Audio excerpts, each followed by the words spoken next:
original psak. So paskin pesha peshedir daramis. However, bimbo ede tumo after the yeshla kamabonim tesa. That will say the exception to this rule is if witnesses show up and say no, she was violated. Then I will say that changes things. And so of course again in that situation you can't ignore the newfound edus unless if she had married a Kohen. Allah says she would have to leave her husband then after those circumstances. So I will say listen to this story. Ali Shvuyosa, Daslan Arda. You ready for this case? Sorry, there were these group of captives like which came to Narda. Was it Jewish women? Osiv Avua Dishmon Lituri Bahadayim. So what's this? So they're in Narda. The father of Shmuel, who went ahead and hired some Jewish men to stand guard over the captive women. So here's the interesting dynamic in this story. These women are obviously being held captive by Gentile captors. So yet they're in Narda, but the father of Shmuel has some level of slave. So what does he do? He hires guards to stand guard over these women so that their captors should not violate them. Fascinating. So Shmuel said to his father, this is an amazing Shmuel says, okay, father, that's fine, but they've been captive for a while. So presumably, they've already been violated by their captors. If they've already been violated by their captors, what good does it do to set up a guard now? So as you listen to the end, that's all. So Abu Shmuel says to his son, you have this if it was your daughter who was captive, right, would you be so flippant about not having the need for the guard? In other words, what Abu Shmuel was saying was like this. You might be right about what happened in the past, but if you could save them from being violated by their captors now, shouldn't we do that? Which I will say is such a profound yesod. You see, what Shmuel is looking at it as, at the end of the day, what you're doing doesn't affect the reality, like the halachic reality.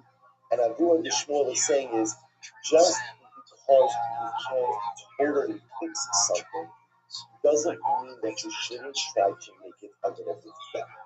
Those are just such a profound discernment. Because so often, this works in both ways for us. Often, we don't take on things if we're not 1,000% sure we can bring it to completion. And often, we're not willing to tackle challenges that I don't know that I could fully fix. And that is a fundamentally flawed approach to life. Because if you don't take on things unless you're absolutely assured of success, you'll accomplish absolutely nothing. And if you don't go ahead and try to fix things, even if you're not 100% sure that you can be totally successful, then you'll fix nothing. Life is not about accomplishing things in a perfect way. Life is just about moving the needle a little bit. It's just about fixing things and making things just a little bit better. You can't fix the problem in totality, make it a little bit better. You can't accomplish something in totality, accomplish a little. Because accomplishing something is such a beautiful thing. And that's what's happening over there. Abu Shmuel is saying to his son, what's the matter with you? What's the matter with you? If we could save these girls one night from being violated by their captors, isn't that I understand. Halachic status-wise, it doesn't change anything for them. But these are not halachic objects. These are people. And if we could do something to ameliorate their suffering right now, maybe it's only for a day, then shouldn't we step in and do it? It's absolutely amazing. To which the Gemara says, so let's say there's this expression in Chazal and Koheles that ultimately which means a mistake that came out from the mouth of the ruler. So let's say you'll find this expression in the Gemara when great people say something. The words of a tzaddik have power. The words of a tzaddik create reality. So Abu Shmuel says to his son, if your daughter was taken captive, right, would you be so flippant? So his father said it, and what happened? The daughters of Shmuel were taken captive. Then we'll say it doesn't mean like that moment. But the daughters of tells us something so amazing. Right? They're all tzaddikim, and therefore again, how careful we have to be with our words. Words of itself create realities. Vaskimu Arabi Yisrael. So it says to Shmuel's daughters were taken captive. And in their captivity, they were brought into Eretz Yisrael. That was like, get ready for this story. Ukman of the Shmunayu Me'avroi, finally they were Joshua. So as the daughters of Shmuel were in captivity, they're taken to Eretz Yisrael. They come to the base medrash. They tell the captors, please wait outside. We want to go into the base medrash for just a moment. So what happened? They go into the base medrash of Rabbi Chanina. So listen to this. Ha'amar mishbesi utahorani. Ha'amar mishbesi utahorani. So there are two daughters. First daughter comes in and she says, I was taken captive, but I was not violated. Second daughter comes in and says, I was taken captive and I wasn't violated. But we'll say, what's the halacha in sexual? So now these two girls go into the sexual. So what's the halacha? Pesha Aser, Pesha Hidir, right? No one knew about these girls. No one knew about them. So again, they each came in Pesha Aser, Pesha Hidir, Sharinu. And therefore, again, they were permitted. So when they permitted, openly, they could marry Cohen. So, Asu Shvunayu. Or say, who walks in after a little while later? The captors. So what says this? Amar Hanina, but none of the Moriam Uno. Obviously, again, these are the daughters of a great Talmud Chacham. These are the girls that really come from because they understood ultimately again how the system worked. So they understood had they walked into the base medrash with their captors, then at the end of the day, there's a presumption that they were violated. But now that they walked in without their captors, then ultimately again the only we knew about their captivity was through them. Therefore again, Pesha Aser Pesha Hidir, and therefore they're permitted. Incredible. So Igloi Basel did not say the Mashmol Hadam. They will say ultimately again it turned out that the matter became known that they were the daughters of Shmuel. So this is going to point out when we're reading the story. Also, we just understand reading the story on the Shab. And how many stories out there of Jewish children taken into captivity? Like how much of Klal Yisrael's history, I would say, is filled with stories like this of children taken from their parents, of girls taken by captors. Ultimately, in this case, they're not there to Yisrael, but not to faraway lands. We read it like a story in the Gemara. Read it like a story. Like you imagine the pain of Shmuel going through this. Imagine the pain of the parents of the girls in Ashdod. I'll say, did this? The Gemara goes like that.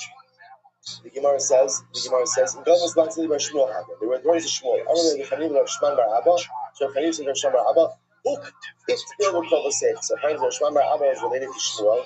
So ultimately, Rabbi Chanina says to Shman Bar Abba, go and marry these girls. Or one of these girls. Right? Go ahead, these are your relatives. Go and marry them. Amar Rabbi Chanina. One second. These girls were taken captive overseas, right? Shmuel was in Arda. So in Arda, there are probably agents that they were taken captive. And if there are agents that are taken captive, then what? Then we have to assume that Allah they were violated. And then Aya Cohen would not be able to go ahead and marry them. So in other words, he's saying, I understand in Eretz Yisrael, right now it's Pesha Pesha Hidir, that the Pashtus in Narda, they're Eidim. So if you listen to this is incredible. Ashta, Miashtas Nukama. Like Chanina says, that's not how it works with Eidim. We don't get into maybe there are Eidim somewhere. If there are Eidim in front of us, we listen to them. If there are Eidim not in front of us, then at the end of the day, we cannot incorporate them into the halachic process. So the Gemara says, Eidim b'tzad astan b'ti aser. The expression is, there are Eidim in the north, and we should go ahead and aser her here. Time of the law aser. Now the reason ultimately we're not asering is because the Eidim did not come. Aser Eidim mitzvah. But ultimately, I say, what do you see from here? Sounds like that if Eidim were to show up, then we would aser these girls. Shmuel said, once we give the heter of Pesha Aser Pesha Heter, that's done, and it doesn't change even if Eidim come. Ravashi, Eidim Tuma Ishman. No. You're right. Once we give the heter of Pesha Aser Pesha Heter, Halakha L'Maisa, if witnesses show up back to captivity, we don't listen to those witnesses. But if witnesses show up and say that we know that this girl was violated by her captors, that type of testimony we would not be able to witness. Later on, say, that's how we pass it. That's how we pass it. That once we give the heter of Pesha Aser Pesha Hitir, at the end of the day, that heter remains. Even if Eidim come, later on we don't change that heter. Now again, if more significant ages comes along, like again, if the lady says, I was taken captive but I wasn't violated, fine, we let her get married because Pesha Aser Pesha Hitir.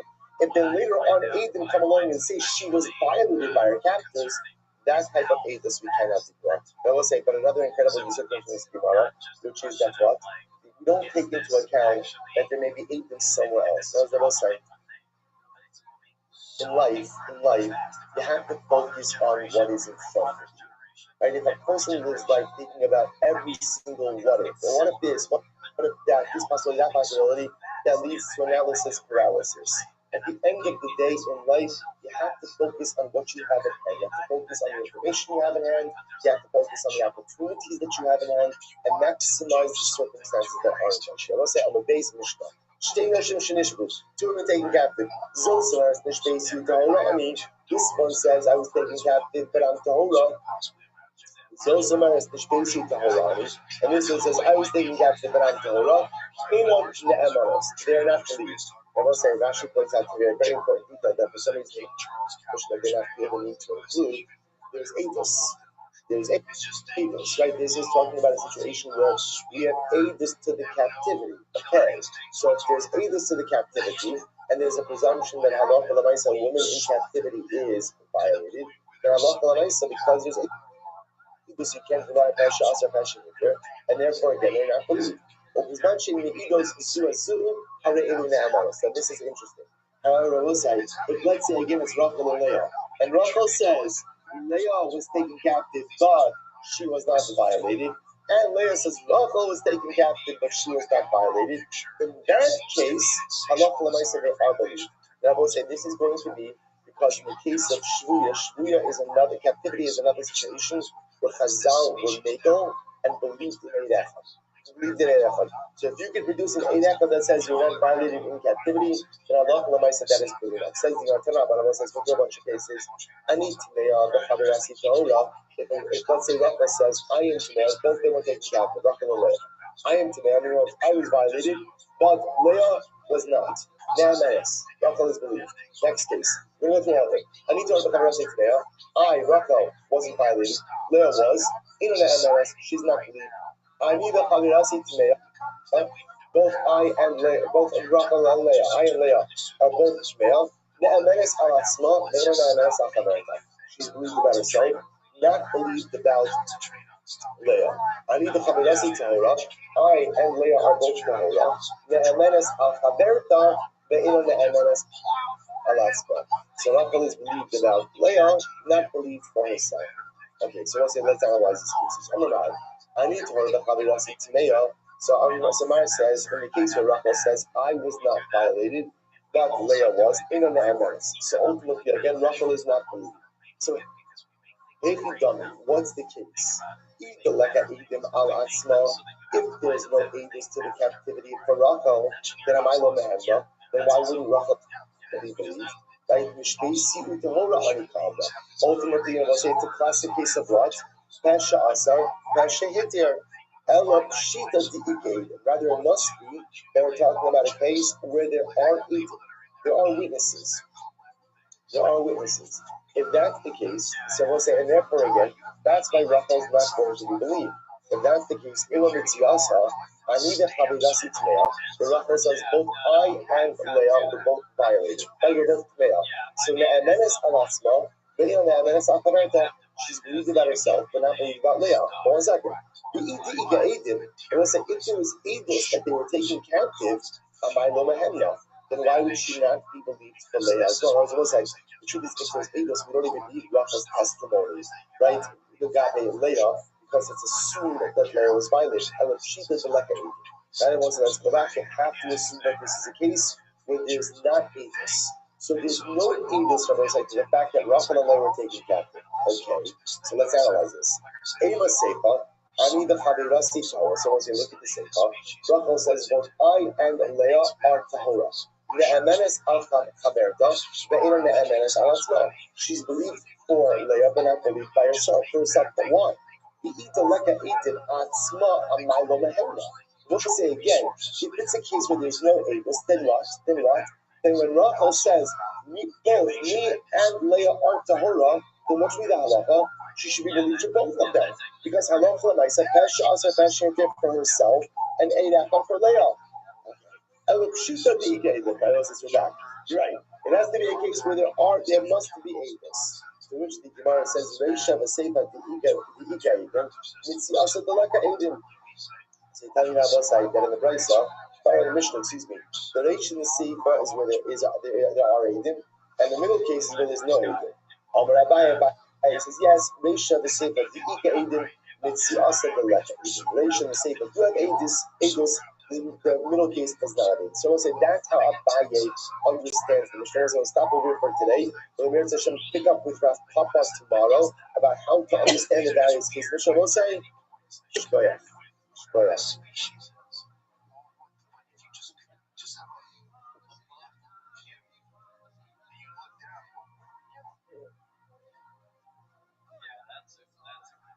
Finish a good Shabbos.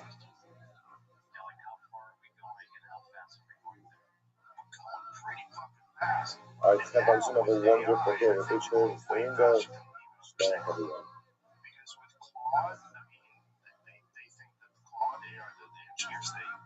Sent you already.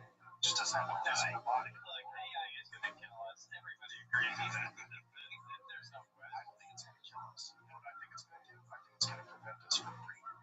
It's going to let us die off. Like, that's going to kill us. You know, and then we only go with it because we're going to get like fates, like X Machina. We're going to just like the as soon as they come out with a female robot. Yeah, that's sexually attractive. It's whatever. Yeah, game over. Game over. And there's just going to be no more babies, and we're just going to die out. Yeah. So, I think it's much more likely that we have to go. That's where you get the grays. I think that what the grays are is a combination of technology and biology. And if you just all right, so we'll say good give I think sponsors, our territory sponsors for the month of Sivan. $8 million we're doing for dedicating all the Shimon Joshers this month. And specifically for Shimon of the Release, Habits Torah, that's how Shimon the benefits to dedicate Shimon Joshers this month. And specifically for Shana, after our parents had run, they're not the young emotions. So the Rabbi Rothschild was married to Balkan Torah. Shana, have an aliyah back to Hama, and call the Holy Israel had the once we that, let us begin. The last today's boss Hashem today's now is 8 days. 112. We are picking up on Kofir Aleph on the days. 111b. And we left off at the two dots.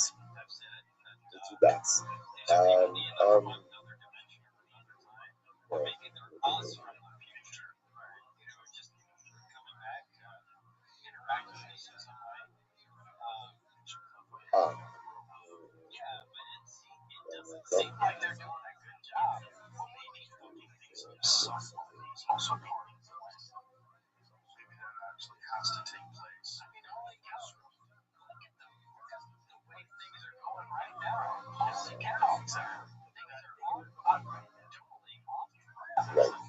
So good. I don't know why it's not okay. Good. Curry count. That's where we left off. 2, 4, 2, 4, 6, 8, 10 lines up on the bottom. Sorry about that. Curry count. Lahakim la'achiv shem. So remember again, Mishnah introduced us to the concept of the Katan Yavam. Right? So we learned about the concept that you can technically be affected by Kitanis. So yesterday we began the Gemara's discussion with the idea that the Mishnah clearly does not reflect the view of Rabbi Meir, who's Meir holds that Katan and Kitana cannot be equal. Meir is conservative, and you know they're going to be even eligible. So if you're not even eligible and you allow them to go and do effectively allowed for an erva scenario to unfold. Since we established the Mishnah does not reflect the view of Rabbi Meir. Gemara raises another question. What is the entire point of the mitzvah? The entire point of Eden is to go ahead and to provide progeny, to provide offspring for the deceased brother. So he was a high love, but this individual, this Yabam, is a Katan. If he is unable to go ahead and provide offspring, or his brother. So again, if she is a kitana, she's unable to go ahead and provide offspring for her deceased husband. So ultimately, again, how is this a sanctioned evil? Rabbi Amrakra, Yivamo Yava Allah Kodu. Because the Lord the pasuk says Yivamo Yava Allah. That literally again, Yava will go ahead and do evil with the widow, and we'll say that's the people. In other words, there's no guarantee in any evil scenario that children are going to occur. The mitzvah of evil is for the brother-in-law to marry the sister-in-law. That's the mitzvah.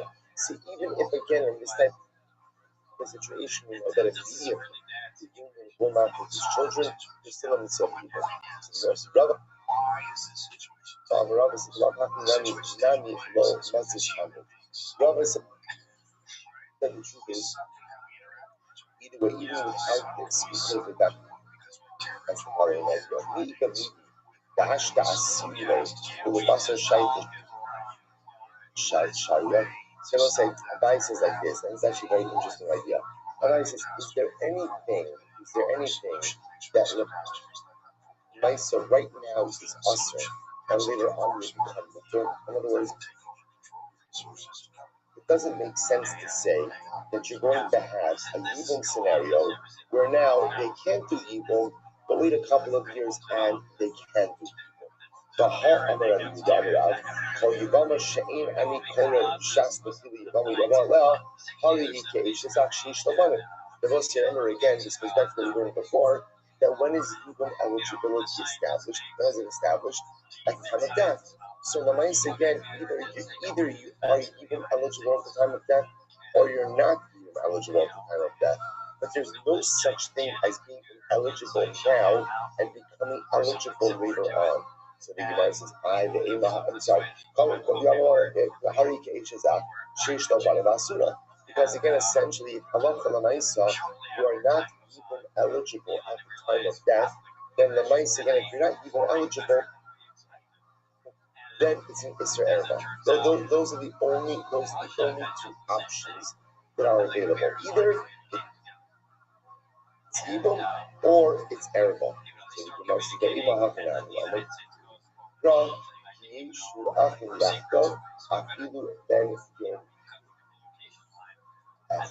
so we'll say finally the Gemara says the truth is the pasuk says as follows. We learned this structure before.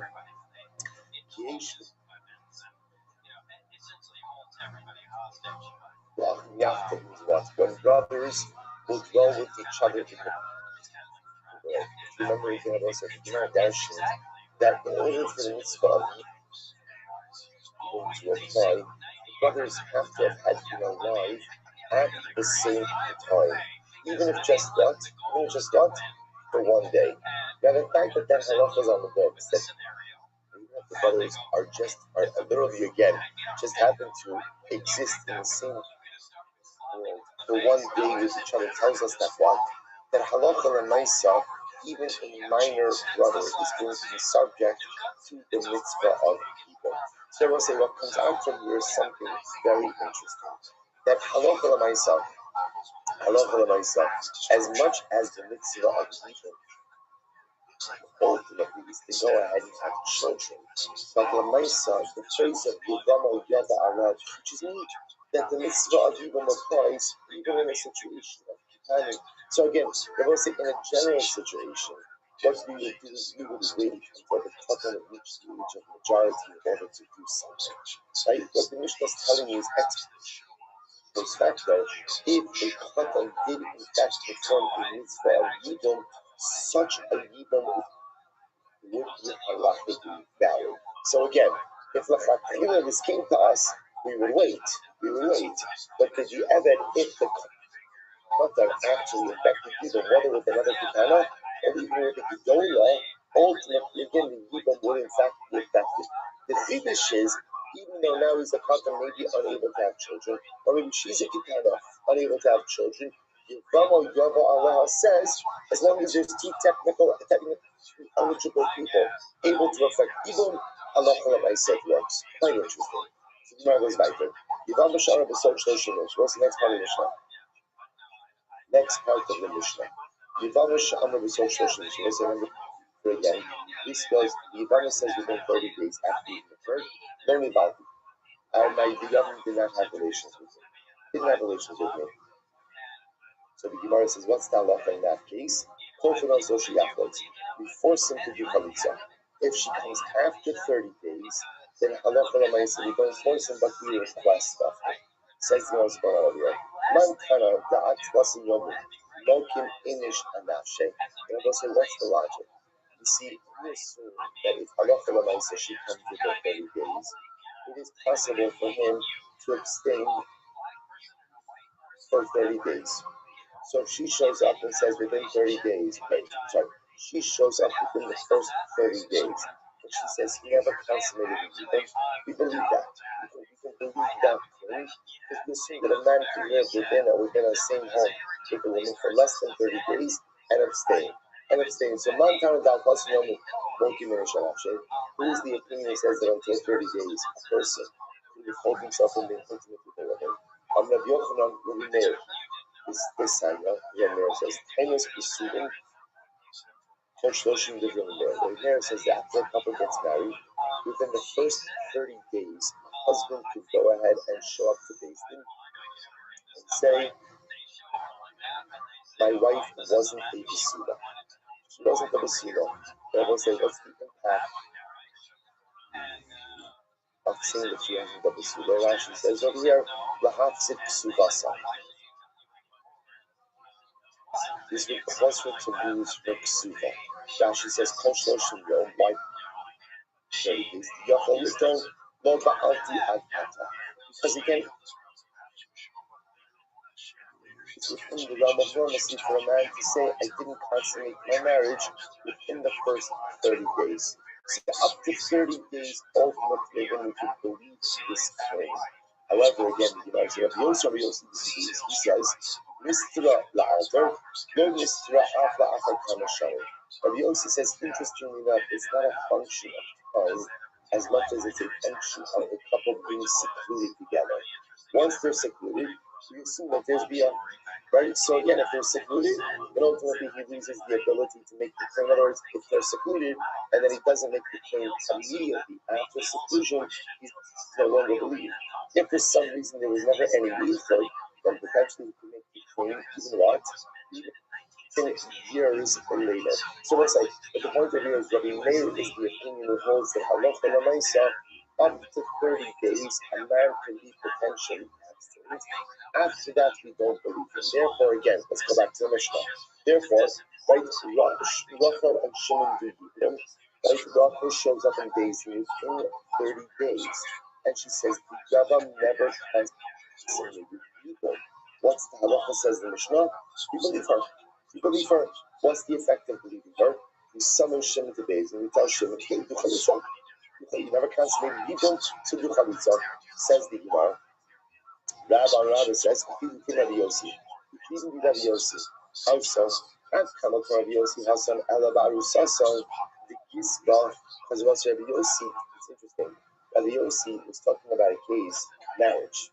Right? In a case of marriage, there's already again a connection, a familiarity.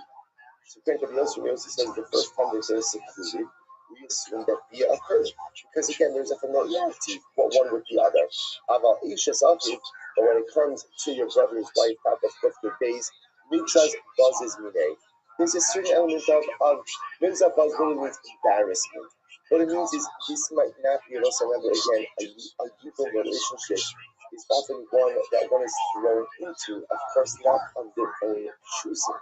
So there maybe a little bit of an awkwardness or a little bit of an embarrassment in this type of relationship. And therefore, halacha l'maisa, it could even be that Rabbi Yossi would agree that it's not about seclusion, it's not about yichud, but rather what is it about? It's not time. It's not time. So maybe even Rabbi Yossi would agree that when it comes to a yichud situation, it could be that even if they were known with each other, that up to 30 days bia didn't occur. So maybe even he would agree, which the Gemara says. That's fine. So it says, therefore, again, this is our first chilek. So it seems to be now that Gemara wants to suggest that actually, maybe even I don't agree. So the machlokes is actually an interesting machlokes. We'll see it in Kiddushin with the machlokes that the Gemara is quoting over here, where again, kindness besula. A man says, I got married to a woman, I thought she was a besula. It turns out she's not a besula. So there's an interesting machlokes, how long she, what's the window for making that claim? Rabbi Meir says up until 30 days, because we assume it's possible that they did not consummate the marriage within the first 30 days. That's possible. Rabbi Yossi says no, seclusion.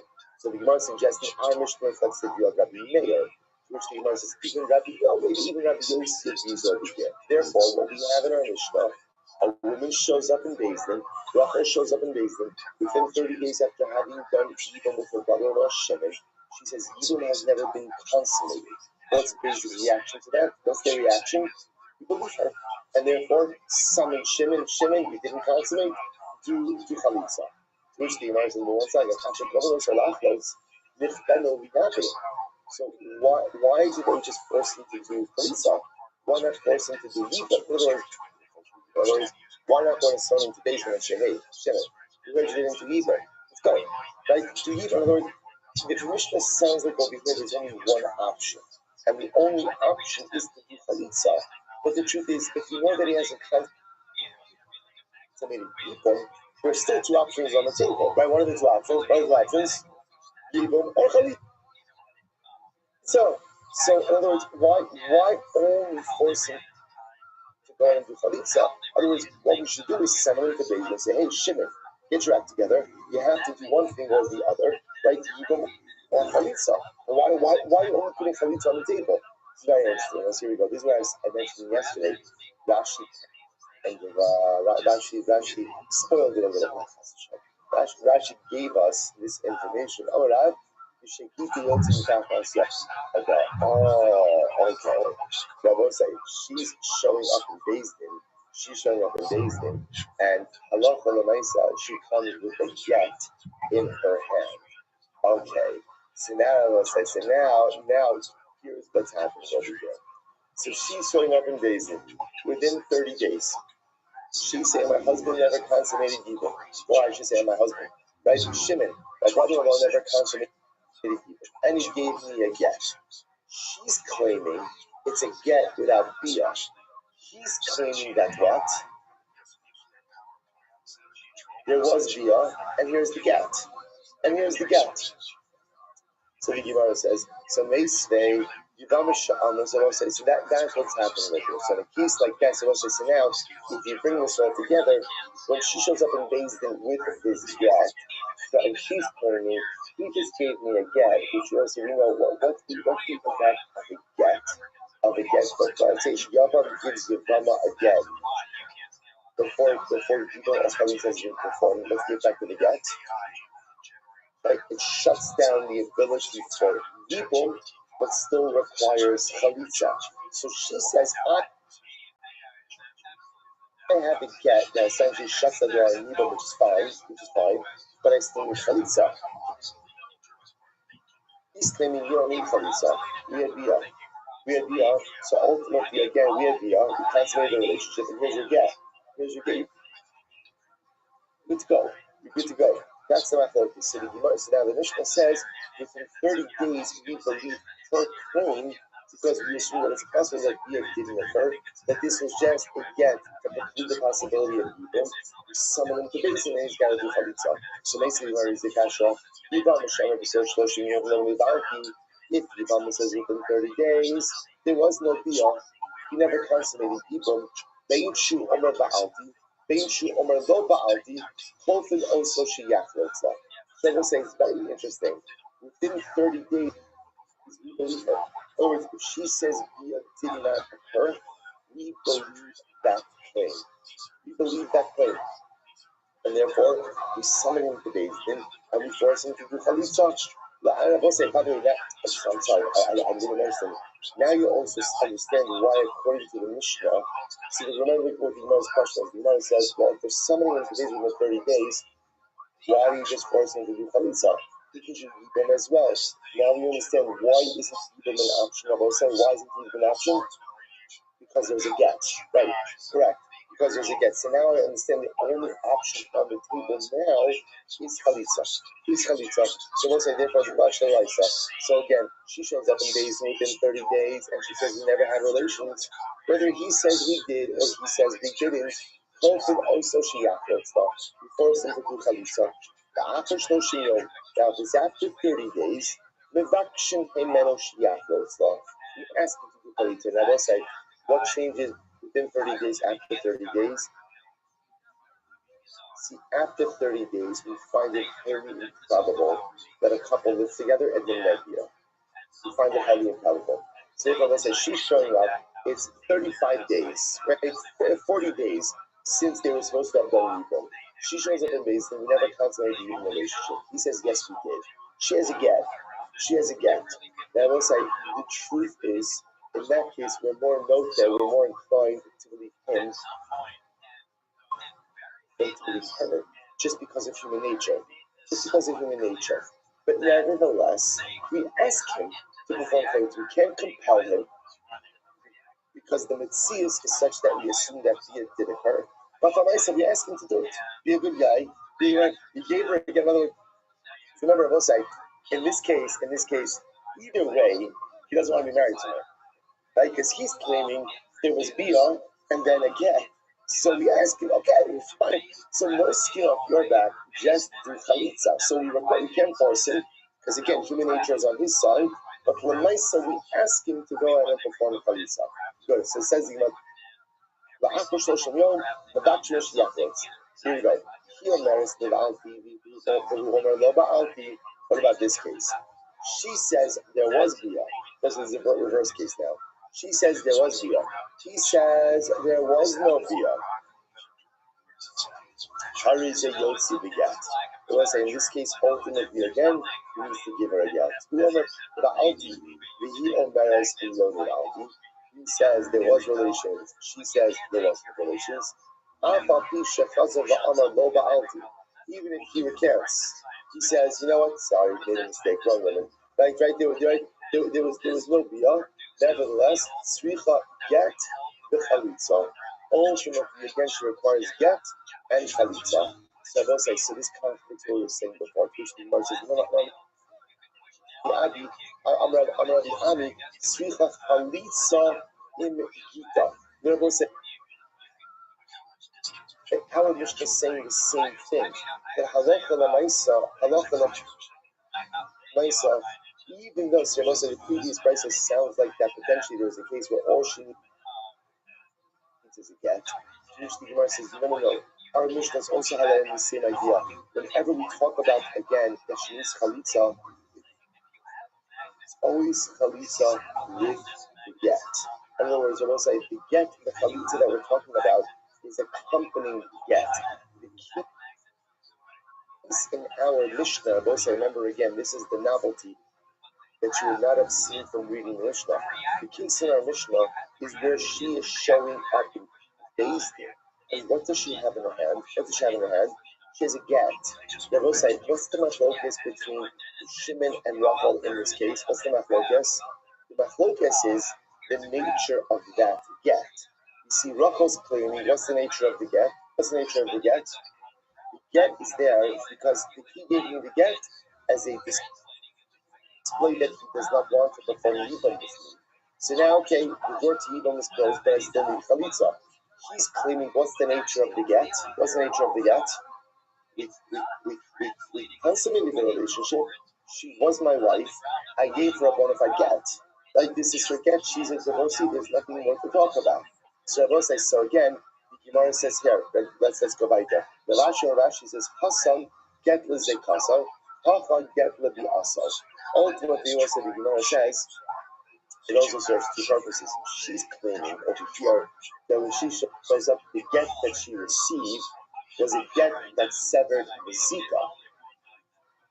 Now, again, they will say that's fine. A get doesn't really sever the zika. What does a get do? Like we said before, a get shuts the door on evil. But ultimately, again, you need chalitza in order to fully sever the zika. How can get leviyasa? They will say But again, conversely, when there's a situation where he's claiming, or again, the Bryce's case, where they were married, ultimately, again, the get has the ability to sever the marriage. So the Gemara says as follows: Hanosh Modim, the Asul Kameid Dirama. So I'll say, interestingly enough, there was a following situation. Two people, right, Rachel and Shimon, who came before Rava, and both husband and wife agreed. But both Yavam and Yivama, right? So we'll call them again, Rachel and Shimon agreed that what? There was no Bia. So we'll say they're showing up in Beis Din. Let's call it 50 days. Just keep it 50, something more than 30, right? 50 days after they were supposed to have affected Hebrew, consummated Hebrew. They both come before Rava, and they say they don't agree to Rava. We never had Bia. Rashi says over here, everyone was very crushed. Shalom Nibala, Umeikara Amar Ba'alfi. So we'll say now they're both agreeing, but Halach said there was never Bia. So the Gemara says, Amali Rava, Chalotzula, Shalom Tigra. This is fine. Okay, listen, you don't agree. Do Chalitza, and let's get on with our lives. Like, in other words, it's fine. What's more to talk about? Of Sharvia the Rava, that Tanya Tzricha get the Chalitza, for 1 second. But halacha l'maisa here in the Brisa that you require both a get and Chalitza.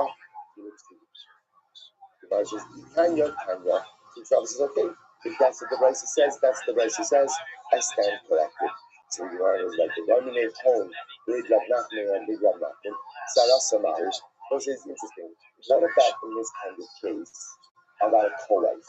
The Gelash is going Sarah Samahu. Yivama Shekansa Hayaban, the Mishra Sarasa, the Amma Yivama, the Akazman Loni Mauli Asrak Sarasa, Miknei Borosh Lazar. So let's say, listen to this. So let's say Reuben dies. Reuben is married to Rachel and Leah. So Rachel and Leah fought to Shimon. Shimon does Yibam with Rachel. It turns out that what? So fine. So what happens after Shimon does Yibam with Rachel? What happens to Leah? Free and clear. She's done. So Rachel goes on with her life. Then I will say what happens. Sometime later, Rachel shows up in Beis Din, and she says, I never consummated my relationship with Shimon. So I will say, what's the Shaila? What's the impact of this on Leah? But remember, again, Leah's going on with Rachel, and it's impossible that Leah's gotten remarried. Now Rachel's showing up and saying, even never occurred. So what's the impact on Leah? What's the impact on Leah with Sarah? Which the Gemara says, Amalei, Yehim Mipnei Shanu Kofik, Umubakishan to Asut Sarah. So it's very interesting. From the co-wife perspective, the Gemara is saying is, once Shimon and Rachel say that they've agreed to do evil, right? They go home together. At that point in time, Leah is free and clear. She's done with this. Which is fascinating to the point that even if Rachel shows back up in Beis Din with Shimon, right? And Rachel saying there was never any evil. Within 30 days, outside of 30 days, that is an issue that concerns Rachel and Shimon and does not concern Leah at all. As far as Leah is concerned, she's done. Which I will say is such a fascinating halacha. Because think about this. Obviously, what Rachel did or didn't do doesn't really have a direct impact. But the Bible says the halacha can't have the sustainable halacha like that. Because ultimately, and there has to be a certain point in time where we say, case closed. Okay, Rachel, you want to come back? This is now a specific issue between you and your Yava. But as far as the Tzara, the co-wife is concerned, no case is closed.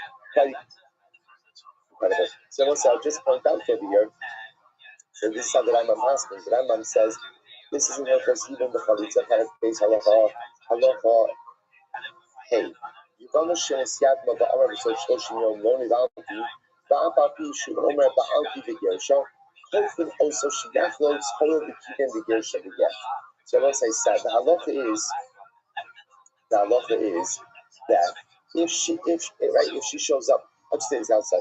See, if she shows up within 30 days and says, Rafa shows up within 30 days and she says there was never any bia, and I both say, now she shows there's never any bia. The shayla is, what is she coming to Beis Din with? If she's not coming to Beis Din with a get, so then we summon Shimon and we say to Shimon what? Say Shimon what? Listen, you do evil on Chalitza, because if there's no get, I will say all the options are on the table. If, however, she shows up with a get, then we force him to do Chalitza. If, however, ultimately again she shows up after 30 days, and again with a get in hand, then halacha l'maisa, we go ahead and we can't force him to do Chalitza. Why can't we force him to do Chalitza? Because we'll say once again we assume that a person is not going to be abstinent for 30 days living under the same roof with a woman, and therefore halacha l'maisa, what we do is we request of him to do Chalitza. So they'll say halacha l'maisa, I should say the halacha l'maisa pretty much mirrors the Mishnah as we have it. Incredible. Let's go back there. Says the Gemara.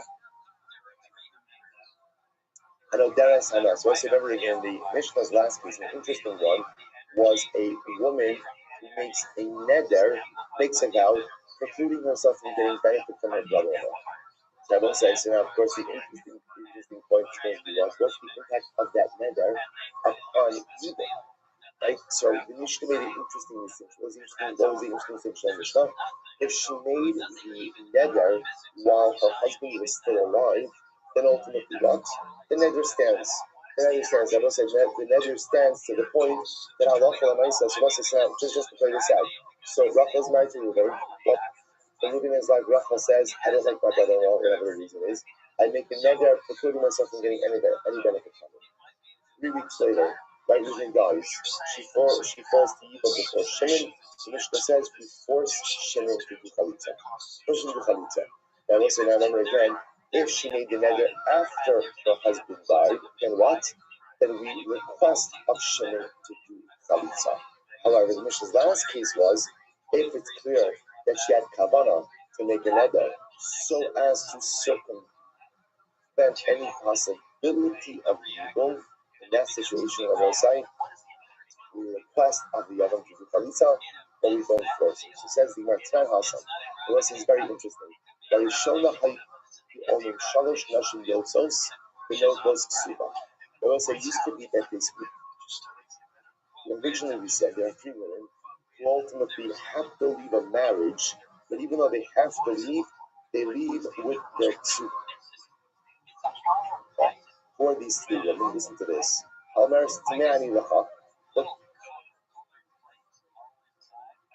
let's say a woman says, this is the wife of a Kohen, who says, I was violated. And I will say, if a wife of a Yisrael is violated, she is committed to her husband. If Rahman is the wife of a Kohen is violated, she is not committed to her husband. So let's say wife of a Kohen shows up, she tells her husband, unfortunately I was violated. And therefore I'm asir to you. Rashi says over here, so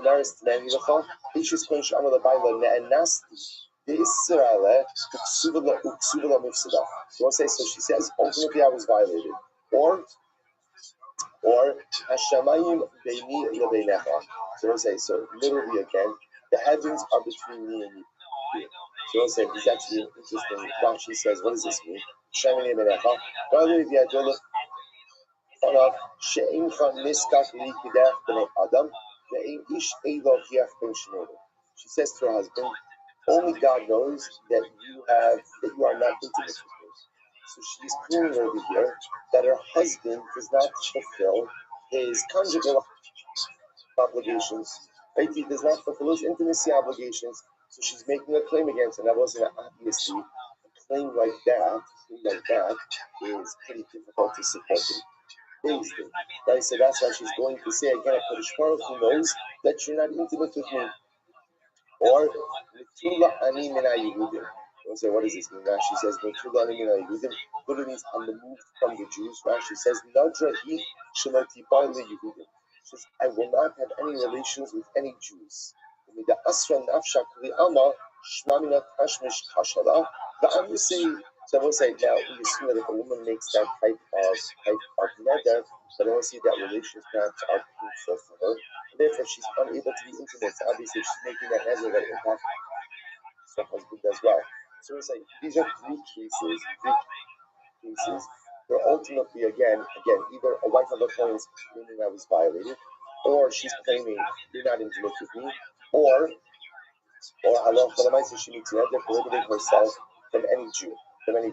So I'm saying all of these cases, Chazal ruled that she leaves the marriage, because obviously when these marriages are not sustainable, but she gets her ksuba. That was very interesting. So the Gemara says, "Chazul Omar, Shalote Isha no senes bina va'achad va'achar u'mikalkeles al baila." So it's very interesting. The problem was, Chazal were concerned that these situations could be easily exploited as well. In other words, let's say a woman just wants out of a marriage, and wants her ksuba as well. So if she's a wife of a girl, she could just say, "I was violated by someone." And I will say, now again, remember, in the original formulation of this halacha, there's no need for any level of aegis. Her word, she's believed.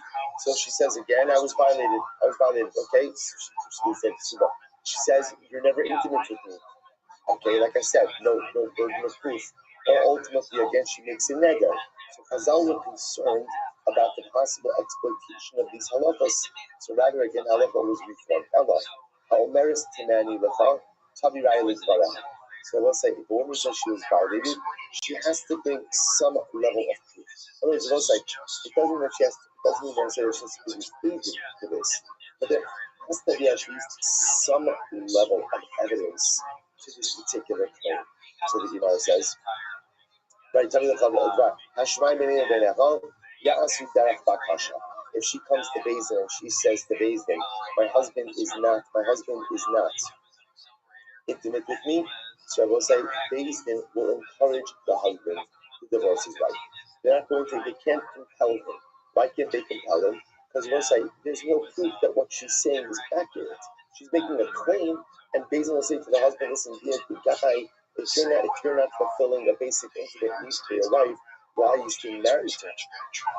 All right, it's a divorce her. So they'll request it, but they can't compel it. So the Gemara says,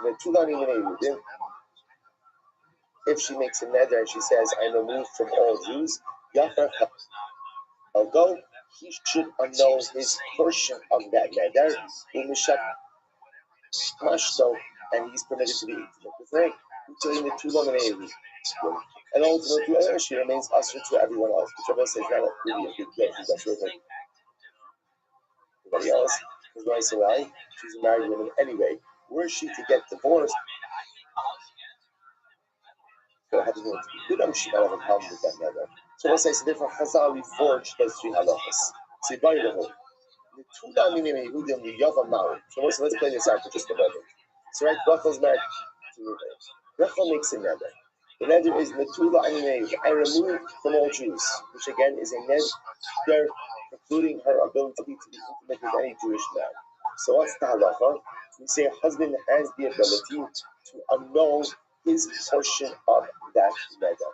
So he annuls his chelik, and that allows him to go ahead and remain married with his wife, Fine.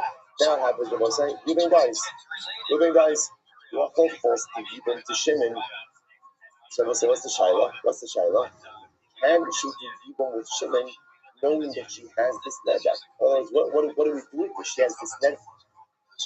They're sitting on her. Does that neder preclude her from doing Yibum or not? To which the Gemara says, Mi maska daite the mayis by law. The nafla kama yavan olor. But I will say, here's this very interesting. The way the Zohar work is Zohar more considers. Number one, that the verbiage of Nadarim goes after the way that people speak, the vernacular, right? And number two, Nadarim are also based on a person's mindset. So I will say, here's the shot. When Rachel made that neder, did she have in mind that neder could devolve upon her brother-in-law or not? Or I was going to say, let's play this out. Did she have in mind that it should devolve upon her brother-in-law? And in other words, does she think that, well, maybe one day my husband will die without children. I'll talk to Yibam to my brother-in-law, so this never should apply to my brother-in-law. Or does she say, no, I didn't think about my brother-in-law. Why don't I think about my brother-in-law? Why don't I think about my brother-in-law in terms of this never? Why? He's an erva. He's an erva. The same way that I don't think about this never applying to my brother or my father, or right, I don't think about this never applying to my brother-in-law because he's an erva. So I will say, here's the fascinating shaila. Do we say that in her mindset, since there is a possibility that there be a set of circumstances through which she would marry her brother-in-law, she has in mind that this type of measure could help upon her brother-in-law? Or do we say no? Her brother-in-law is not even in her mind at all, because right now, as she's making this nether, he's a what? He's a what? He's an Arab. He's a fascinating shaila. Rav Amar Yavam Eno Kibal. Rav says the Yavam is not like the husband. Shmuel Amar Yavam Harim Kibal. Everyone said, what is that lesson? You look at that. She Eno Kibal. She Yitzorach Lahafer Kibal. Kadait that the Bal not the Tzarech Hula Afar. Bal Yavam Mitar Hula Afara. Everyone said, it's interesting. The Rav says that the Yavam is not like the husband. It means that the Yavam is not subject to the neder.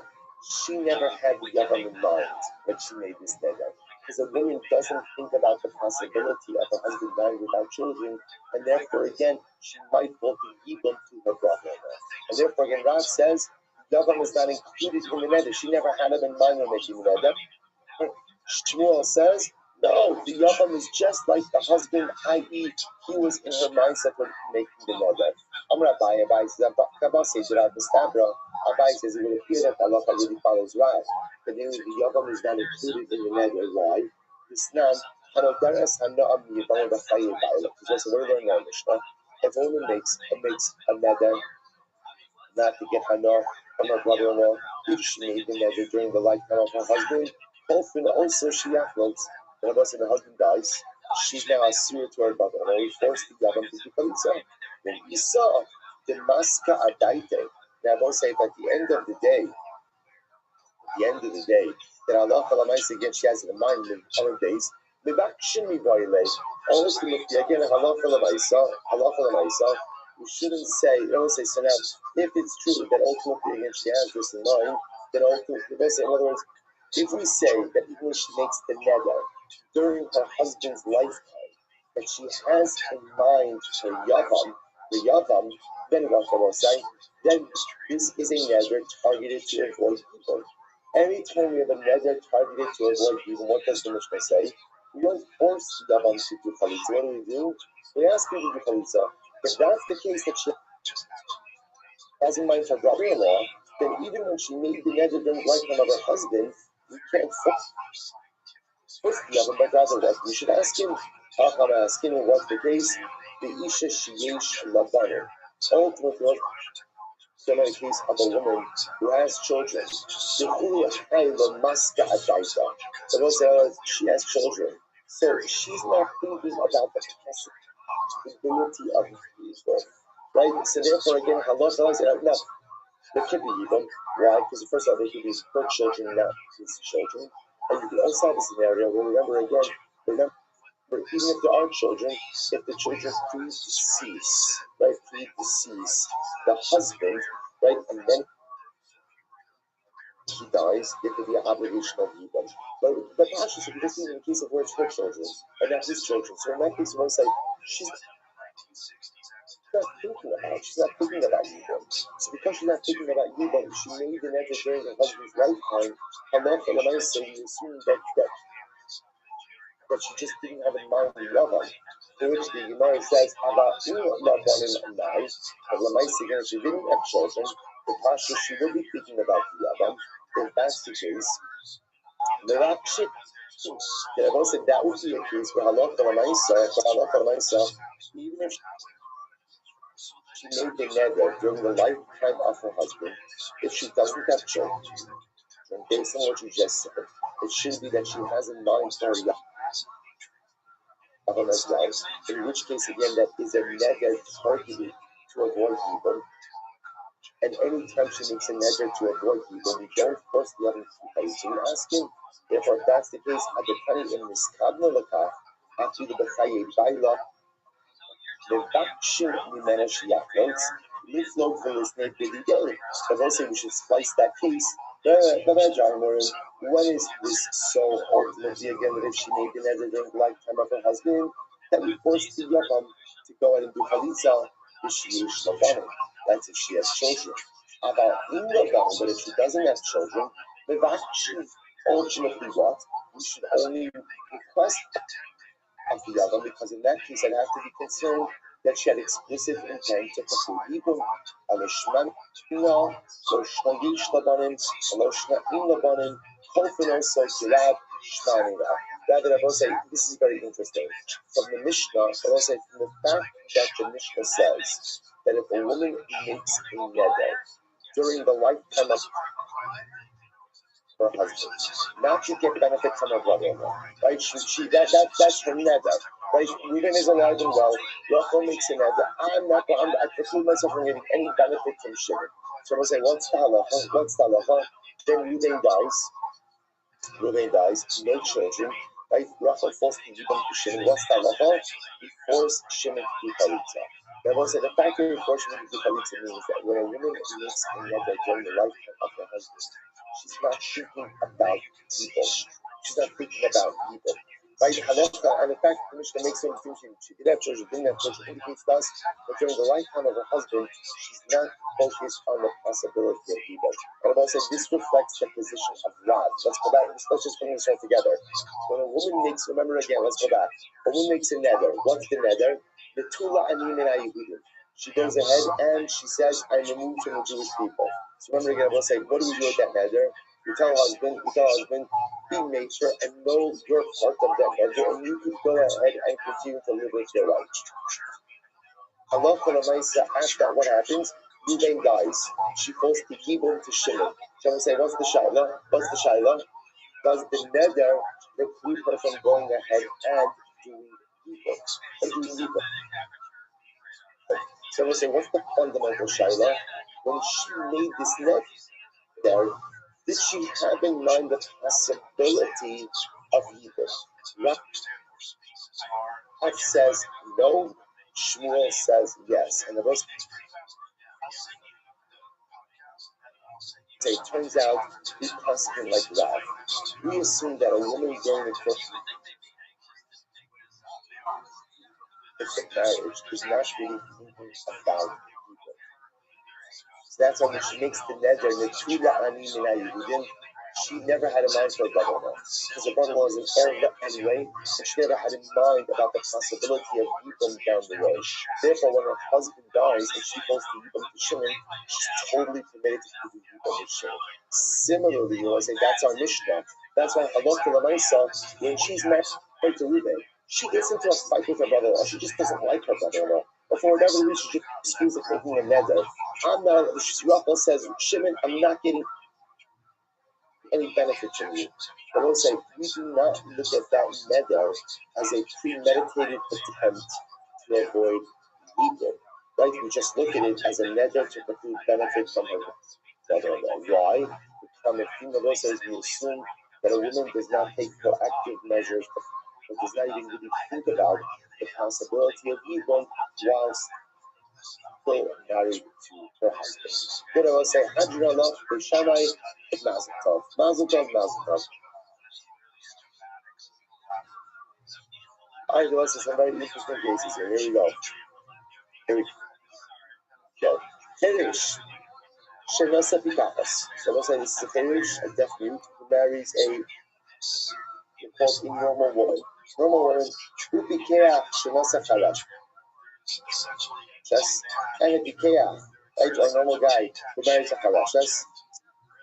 So not so the Hotzi Yotzi, they're not so the Kayin. If they want to get divorced, they can get divorced, and if they want to remain married, they can remain married. And I will say, you're going to see the overwhelming, earth-shattering, right, Kiddush of this Mishnah is that what?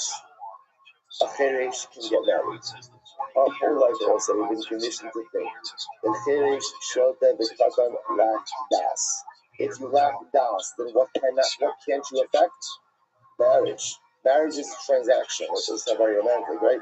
But marriage is or I should say there is a transactional piece to marriage.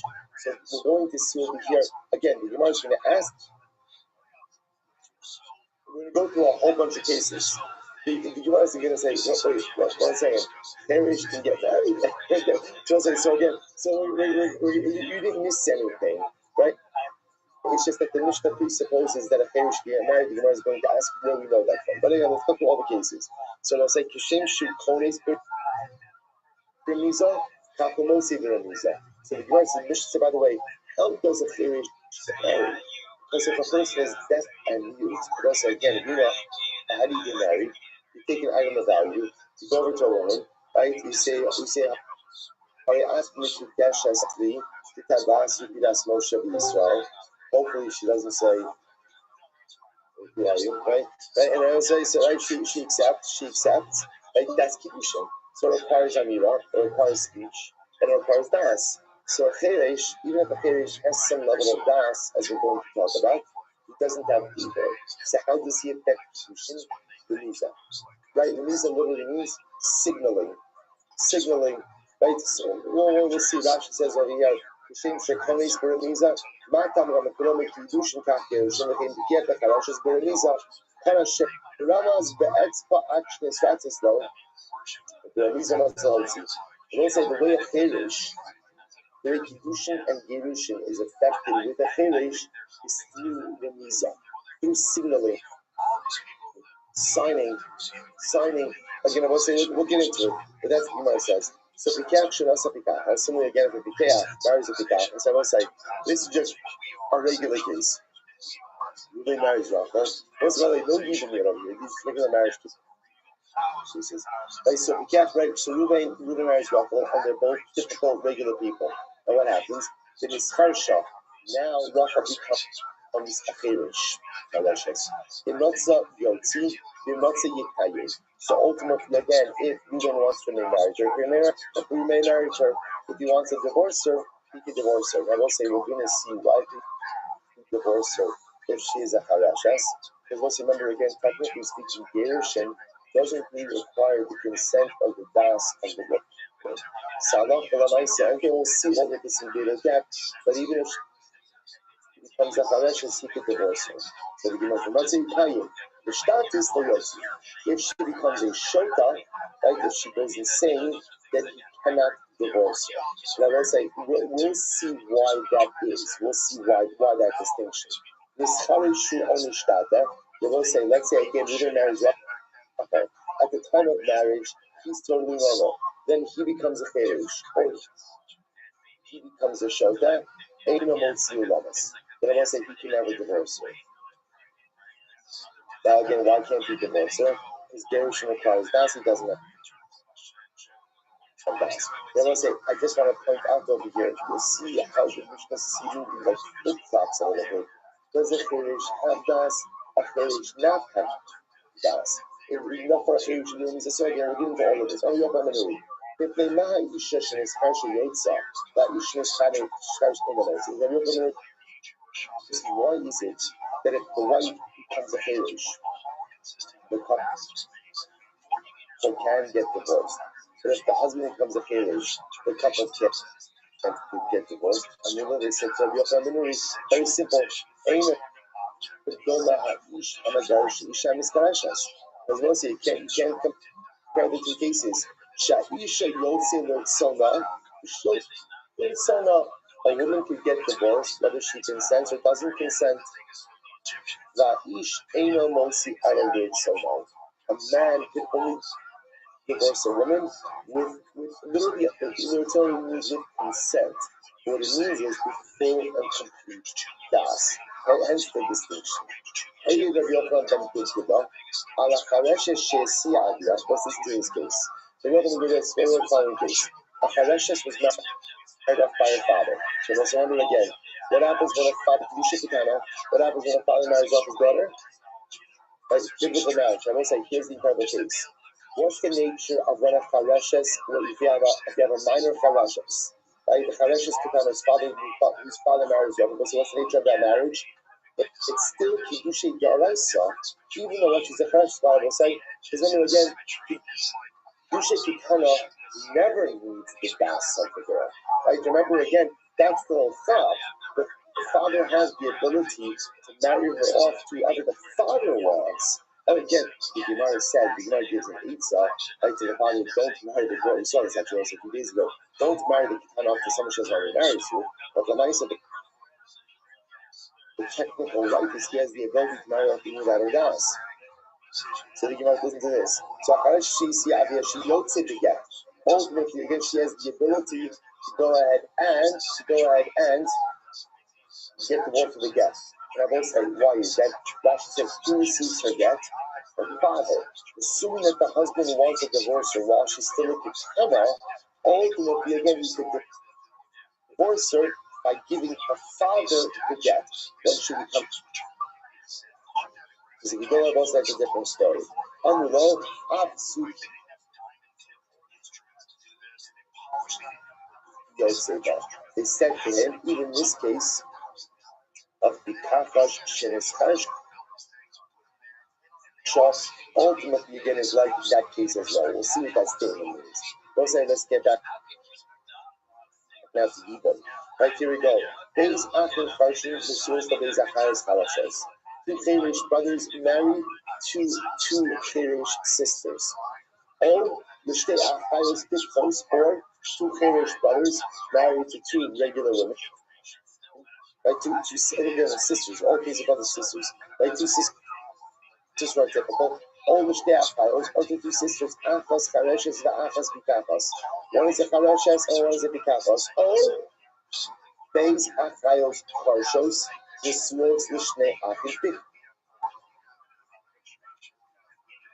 Or, the will say again, don't worry, we're going to go through all of these cases. Or, you have 2 Cherish sisters married to 2 regular brothers.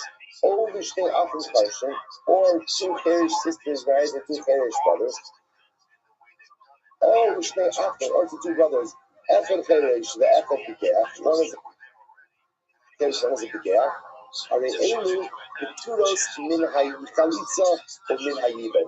Then I will say, this is not a Kiddush. All of these cases are cut off from Chalitza and Yiben. I will say why? Why? Achos Ishtem. I say, hey, it's such a build-up. I was like, remember again, anytime you have 2 brothers married to 2 sisters, Allah Khalai, so I say Yiben is going to be an impossibility. Why? Because the Maisa, your sister-in-law, is also what? Your wife's sister. So it's an Erica. So I say, remember again, this is Devamas based on the Dalit. Once there's Achos Isha, so by definition, you're no Yiben, no Chalitza.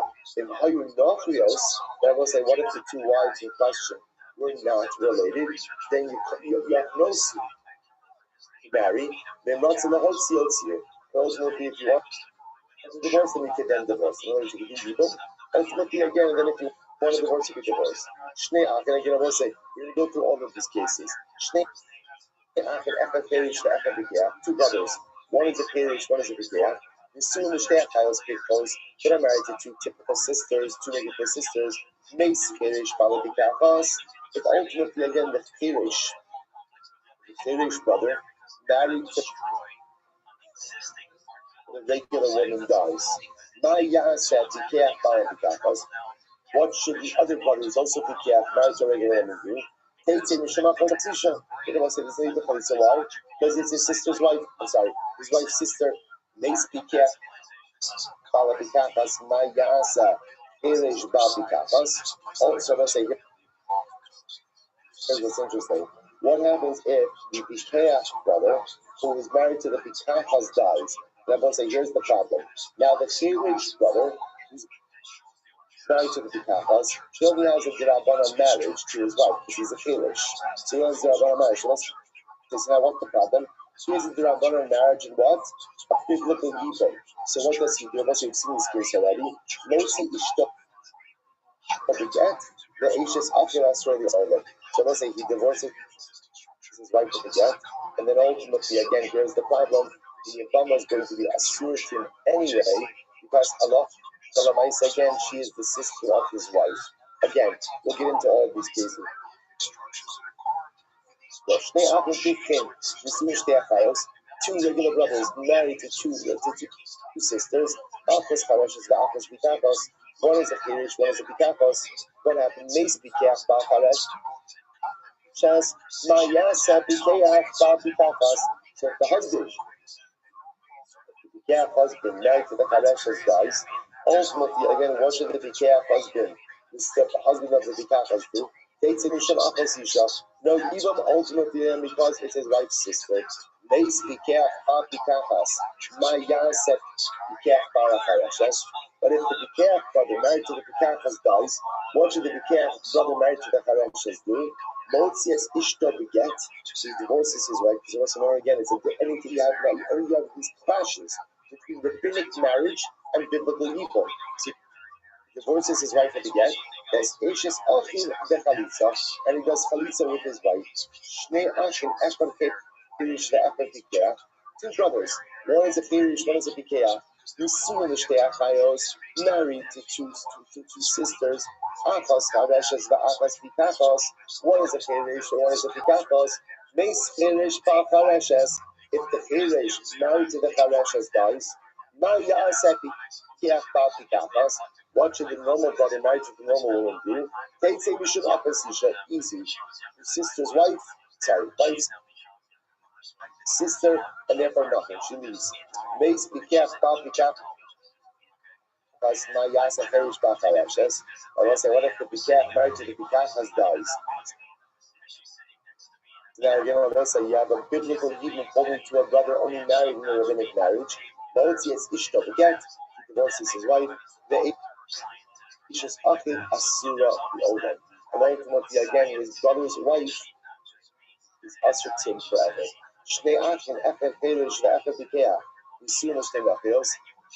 So I say, what happens if you have two brothers, one a Chirish, one a Bikeach, married to two unrelated women? So we say, now we're no longer going to say, all right, we'll stop over here. We'll pick also with this last case in the Mishnah. Say, by the way, we're going to see all of these cases in the Gemara. So I want to say, the point of all of these cases is to set us up for this clash. We have this interesting thing, sometimes the clash between a rabbinic marriage and biblical evil. Again, we actually saw this already in yesterday's daf. We'll see once he's going to go again. We're going to get into a very, very riveting sugya tomorrow about the ability of a chirish to affect marriage and what the true power of that marriage is. Shkoyah.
All right, checkers, good morning, which is mine. Let us begin by thanking our sponsors, thank our county stores.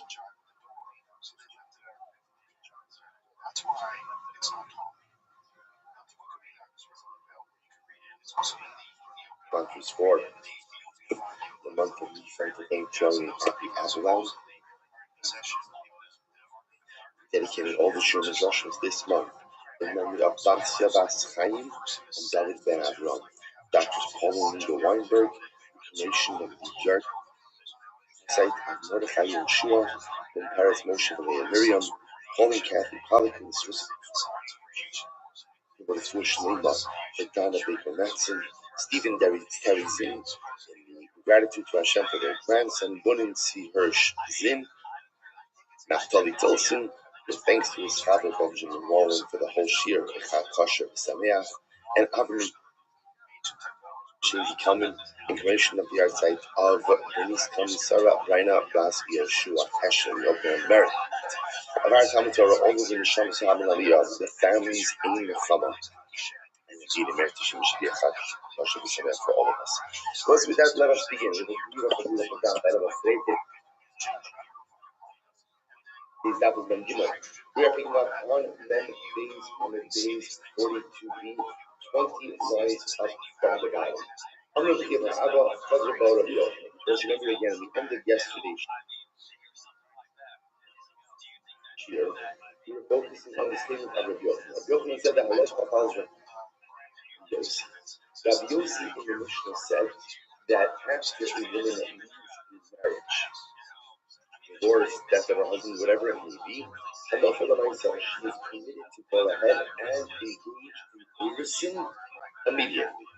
Because remember, again, there's no concern in the Kodesh there's no concern about erusin, because she's not living with her new husband, so there's no concern that she may become pregnant. So therefore, erusin is permitted immediately. We said with one exception. The exception was an almana. Right? Because by an almana, by a widow, since there's a din of davis and he's important, therefore halacha l'maisa again she can't get married until after the 30 days shloshim. But otherwise, here is the stability. The Gemara says now, I'm going to have a chazar bo Rabbi Yochanan. Rabbi Yochanan retracted these conditions. I'm Rabbi Yosef. He chazar based. Rabbi Yochanan indeed retracted these conditions. He must listen to the time of chazar based. He must have gone ahead and retracted from the Mishnah, which was stated from the Vineyard. I was in the Vineyard, of course, is a reference to the base measures from Yavna, which became known as the Kerem Yavna, because like a vineyard. So the way that he grows, the benches are situated in base measures, which looks like a vineyard, quite beautiful. Beside him, Rabbi Shema ben Moshe, Rabbi Yochanan ben Yerocha. Rabbi Shema, the son of Rabbi Yochanan ben Yerocha, said as follows: Shamati mipi chachamim b'Kerem Yavna. I heard from the chachamim in Kerem Yavna. And I heard that in the base measures they said every woman coming out of a relationship, be it death, divorce, has to wait 3 months before going ahead and getting involved in any stage of marriage. I'm earlier, you're really good. So, Charity says, Rabbi, like, when you come up from Rabbi Abba, go ahead and pose this contradiction. Here, Rabbi Yochanan, halacha Rabbi Yossi, did Rabbi Yochanan actually say that the halacha follows Rabbi Yossi? Rabbi Yochanan said, halacha is stand Mishnah. I will say in general, we have a concept that a halacha follows the stand Mishnah, which means when you have a Mishnah without attribution, you assume that that Mishnah is authoritative. Because since it's a stand, since there's no attribution, and there's no machlokas, it sounds like that is the majority. It's not only word. So Anashim lo Yinasu lo Yisarsu actually on Shloshim Chadashim. And yet, what does this Stam Mishnah say? Stam Mishnah says all women should not go ahead and do Nisuin or Erusin until they have 3 months from their end to the conclusion of their previous marriage. Afos Psulos, Afos Pulos. So we'll say that's a Stam Mishnah. Again, there's no attribution there. There's no micro-lookings there. So at the end of the day, what you see to be that is authoritative. Amrabay, the Roman of Baha, the Hashvikin. So obviously, so because he said to him, whoever told this to you, did not properly grind their wheat. I will say that phrase, that expression, not properly grinding your wheat, is today the equivalent of not thinking before you speak. Right? So whoever said this didn't properly grind his wheat. So they'll say, what happens when you're properly grinding? You don't know what happens. You don't have to get it, right? You get like chunks, kernels, as opposed to fine flour. The idea is actually to very metaphor. The same way as when if I go to store and speak. So often, again, for things There are understands. There are things that come out. They are not properly lined up just over. A person has to think because for what they say and how they say it. Failure to do so is like failure to properly grind. You end up with impurities. You end up with a lack of refined quality. So, stand the African focus is not just a Spanish version. It's not any Spanish version. This is what's called a stand the African focus. And I don't say, that's very interesting. In other words, we're going to talk about this a little bit. That we have a concept of a stand Mishnah, right? The stand Mishnah is a Mishnah without attribution, but also without any dispute. About African focus. And then there's Machlokas ultimately again afterwards. So what's the halacha you understand the African focus? In halacha, kistan. So let's say whenever you have a stand Mishnah, and then again, in the same topic, but in a Machlokas, follow the stand Mishnah. They have up everything I work on. But Machlokas, we have a stand. If you have a Machlokas, you have a stand Mishnah. Halacha kistan. Halacha follows the stand Mishnah.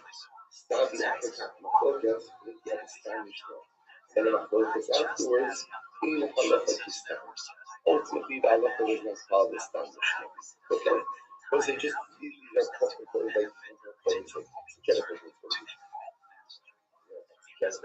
but for myself, there are important things to just as people and learn about myself in different texts.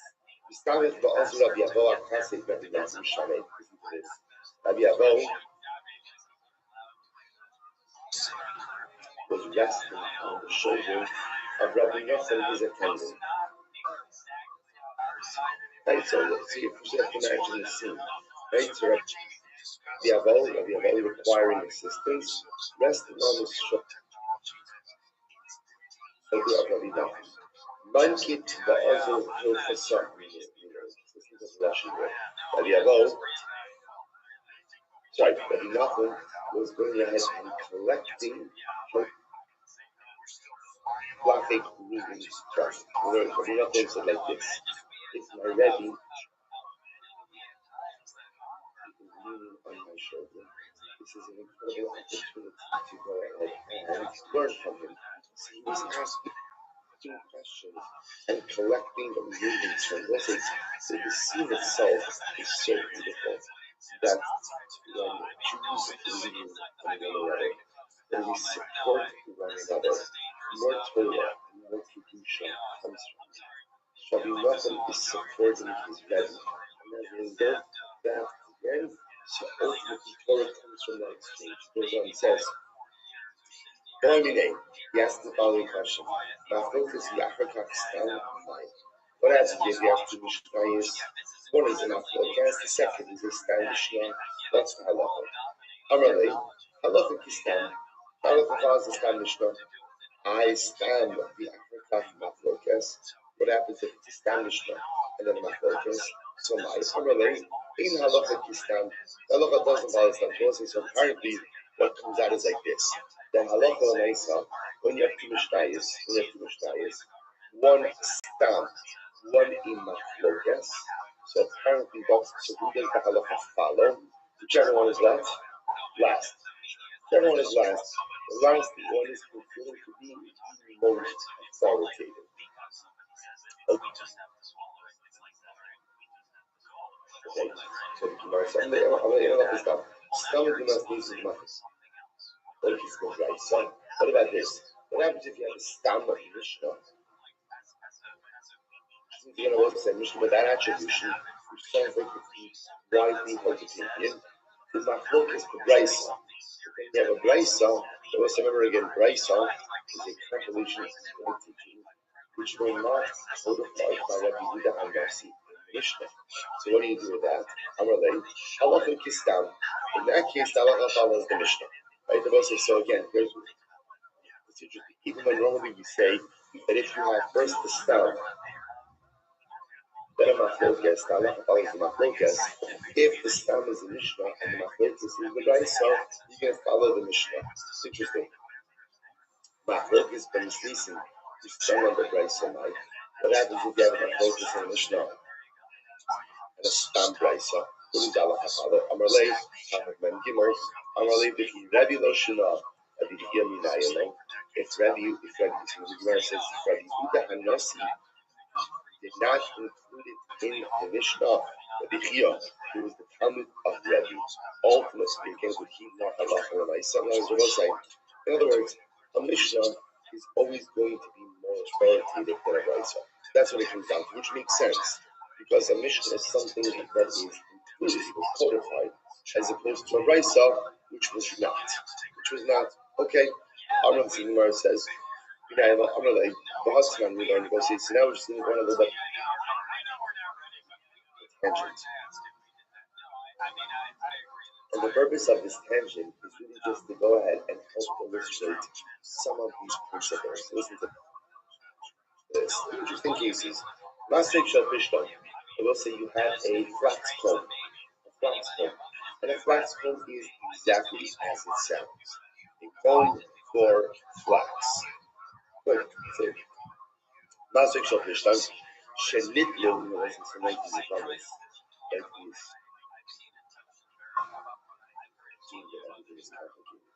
Right, so when you hear about a flax, okay, this means marriages, right? There's a marriage there's a this, there's a that, it's just a comb. That's it. Really, actually, probably better say like no, but a comb, call it a comb. So not take up his phone. So you go ahead and you have a comb with flax. Shinit lashinov. I will say, imagine some of the teeth, right? Those are right. That's what we call it. Teeth of the comb you remove. The two teeth were left in the comb. Tomatoes, change it to I will change it to tame. The comb is tame. I will say, let's go back for a second.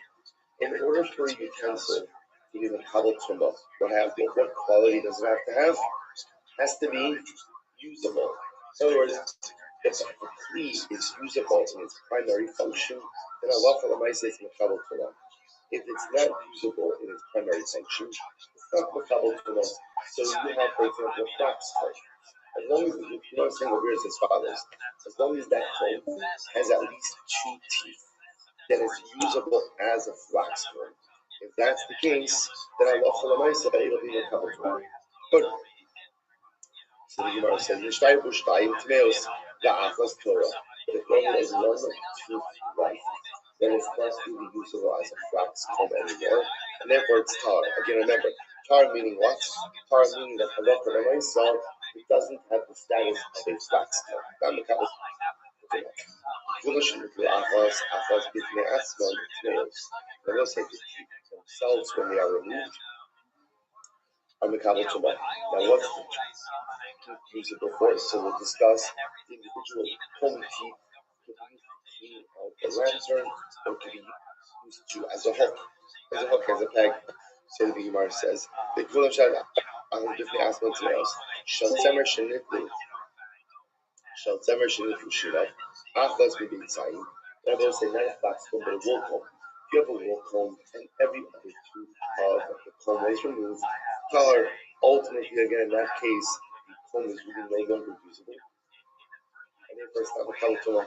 Hishtayrut bol phase begins Hishtayrut bol beginners with mafal achar tame. But however, as long as there are three teeth for the wool comb left in one place, it's tame. Isaac tuna achas man. But if one of the three teeth that was left was the outer tooth of the wool comb, then tar.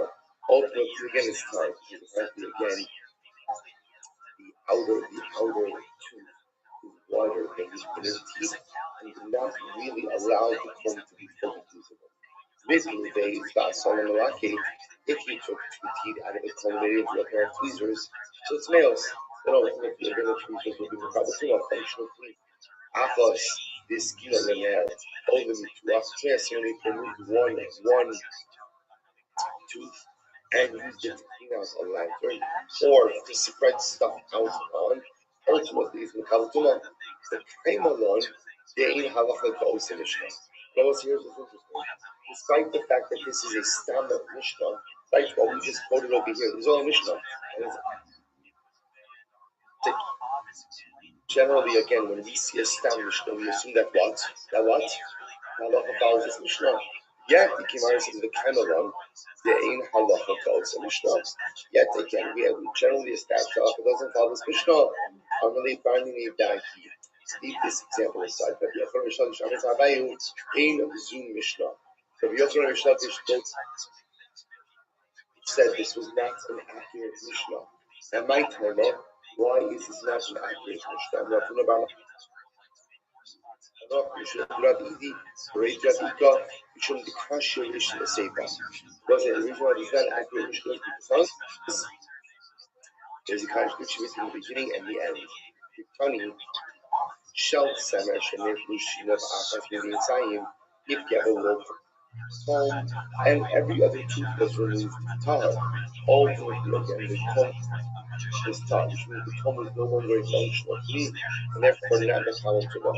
I the Steiging go, Steiging the Mokum Echad, coming. I was learned that, but we can infer from that, that if two teeth were left in any one place, then ultimately the two bones would seem different entities, and is not common to know. But how they told me, then you said, the Steiging go, Gimel Tameh. If it has three teeth, ultimately again it's Tameh.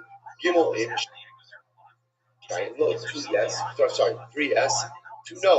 So therefore again, this inherent contradiction in this Mishnah is the three teeth or two teeth which allow the wool comb to remain usable. So apparently because of this inherent contradiction, both Rabbi Yochanan and Rish Lakish said that Allah for myself, this Mishnah is corrupted, and therefore again, it's not a stam Mishnah. To which the Gemara says, my kusha, I don't understand why getting all worked up about this. Vilma, habika vaisa, habik raisa. Maybe if the raisa, maybe it all depends whether or not the teeth are left in the inner row or in the outer row. Allah mihafa, Allah mihafa. Now the Gemara says the reason the Mishnah is corrupted because of the following. Funny.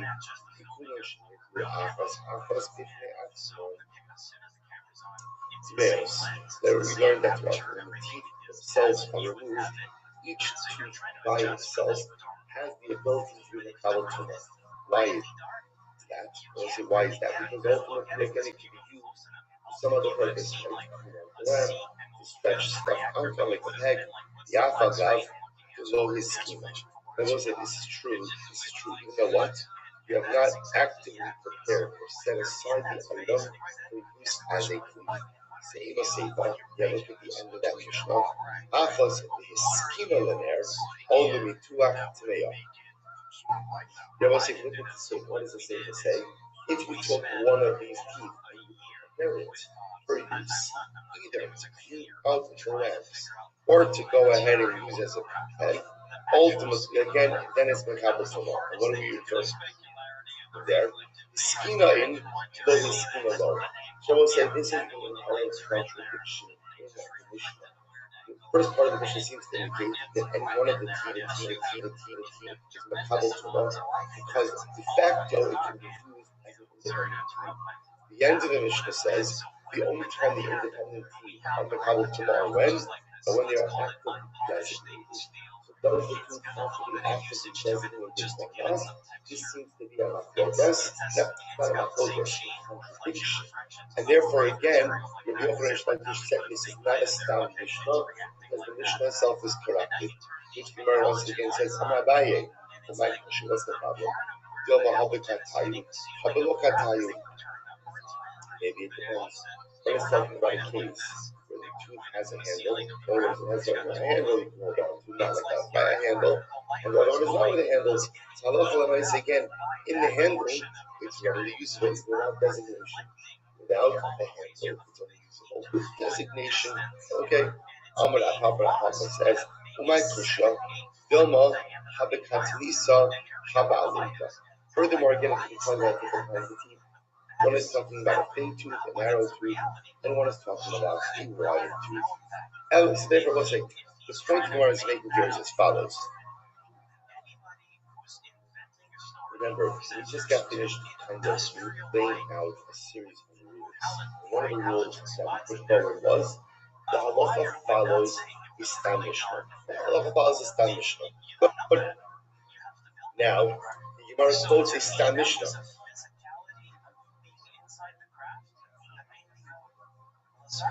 Right, Istam Mishnah all about wool combs and flax combs. Good. So yet, we said the halacha doesn't follow this Istam Mishnah. You see the opposing contradiction to our previously stated rule, which the Gemara says it's not a contradiction. There's a real Yochanan and Rish Lakish said this is a corrupted Mishnah. We're trying to figure out what's wrong with this. It looks like a perfectly wonderful Mishnah. So we're posing all of these questions, and the Gemara is saying, no, these aren't questions. Ela Mishon Dimisaimi Ba Dimanki Zudi Rabbi Shimon. So we'll say, no. I'll tell you why. It's not a Stam Mishnah. It's not a Stam Mishnah. Why? Because those, the Vanki, right, Davkani, right? So we'll say Davkani. What is the word Davkani? Dafka, the Davkanim, right? The ones who are more accurate, the way they read this Mishnah. How did the Mishnah end? Zu Divrei Rabbi Shimon. Which means what? Which means what? It's not a Stam Mishnah. It's not a Stam Mishnah. It's a Mishnah with attribution. Also, by the way, so that we should be vocal. We come into that category, right? Davkani.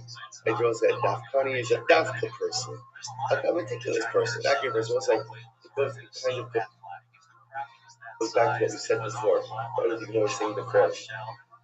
Where we said it. The Ramalacha Hall will hash the king faith. You see it in today's batch, right? To make sure to go ahead and grind your wheat carefully. To make sure you're very careful before you say something. Make sure your words are accurate, your words convey the proper meaning, and you're using the proper words.